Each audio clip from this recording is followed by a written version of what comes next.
Très chers compatriotes, on se retrouve encore pour une petite vidéo. Les temps que la situation puisse évoluer, vous savez que je vous ai dit que la ministre des Affaires étrangères a convoqué ou a demandé à nouveau une réunion publique au Conseil de sécurité. Dès que ça sera fait, c'est aujourd'hui, hein, je vais vous partager les contenus et tout.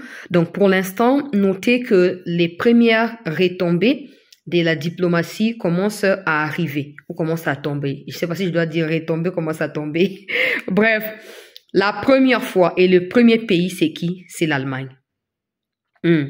L'Allemagne avait signé, peuple congolais, un protocole préliminaire en vue d'intensifier des discussions avec le Rwanda pour un partenariat sur les développements et que le Rwanda devrait commencer à envoyer comment on appelle ça, la main d'œuvre en Allemagne.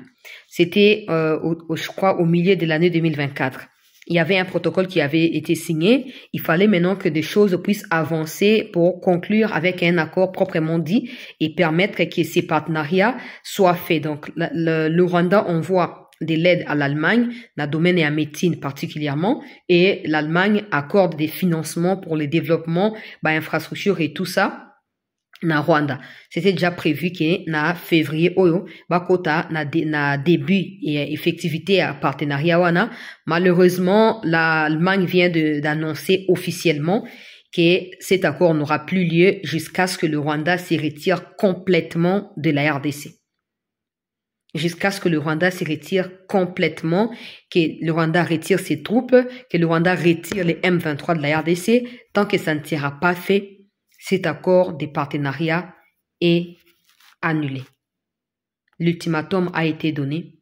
D'ici la date qui était prévue, donc en février, pour un début à effectivité à Corona, si le Rwanda ne se retire pas, si le Rwanda ne retire pas ses militaires, ne retire pas les M23, cet accord est annulé tout simplement. Alors que le Rwanda comptait sur ça, on parle d'une affaire de 350 millions pour la première tranche des financements, 350 millions d'euros pour ces projets-là. Maintenant, c'est tombé caduc. Bravo à la ministre des Affaires étrangères parce que, si vous ne savez pas, elle est née d'un père allemand et d'une mère congolaise. Mais là n'est pas le problème. Elle est très efficace, elle fait bien son travail et comme elle parle allemand et elle parle anglais, c'est certainement qu'elle a réussi à se faire entendre auprès allemand et ça a fait bouger les choses. Bien sûr, sous le leadership de Félix Tshisekedi, c'est la première nouvelle qui tombe par rapport à la diplomatie. Espérons que les autres vont devoir suivre les chemins. Parce que n'oubliez pas non plus qu'en 2024, le président lui-même s'était rendu en Allemagne et l'Allemagne avait promis de pouvoir accompagner la RDC dans la restauration de son intégrité territoriale. Parmi les pays où s'exprime souvent, Allemagne actuelle s'exprime il y a moi sur un des acquis complices à Kagame ou ce qui est Angela Merkel ce qui nan mais ce que baza nana moni ou baza penza pas très intéressé dans ma bon peut-être que ça la m'a autrement mais là c'est la première fois que bazo a décision à niveau et à communauté intercriminelle par rapport à Likambo et à Kagame. J'espère que les autres vont suivre les pas parce qu'à l'heure où je parle il y a des députés de l'opposition française, à France insoumise, qui sont en réunion afin de tenir une déclaration sur la situation du Congo au regard de la complicité des Macron. N'oubliez pas que l'ambassade de France a été brûlée ce matin, ce qui signifie que des Français se sentent déshonorés par cela et ils craignent que la RDC rompe des relations comme c'est le cas avec des pays à Sahel. Donc, ils se réunissent pour mettre la pression sur Macron.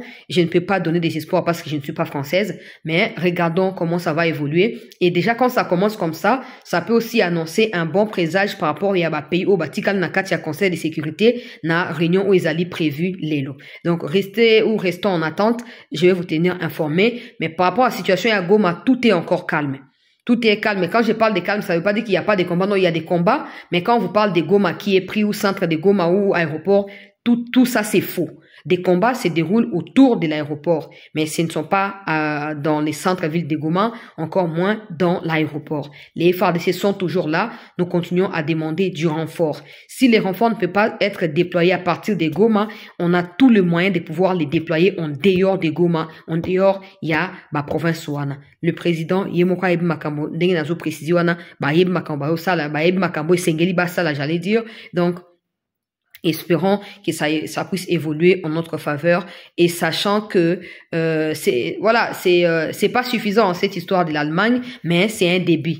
Il faut pas qu'on croise les bras, il faut pas qu'on espère que ce sera à l'Allemagne de faire le travail à la place Nabiso. Non, faisons notre part de responsabilité. Et ceux qui pensent que la situation na Est et à Congo, ils allaient accompagner Congo le quoi partenaire, ils vont devoir les faire. Mais s'ils vont pas les faire, ça, le plus important, c'est que nous puissions nous battre, nous, et nous prendre en charge le peuple congolais. Donc, c'est clair. Je vais revenir vers vous pour vous tenir informés de la suite. Merci.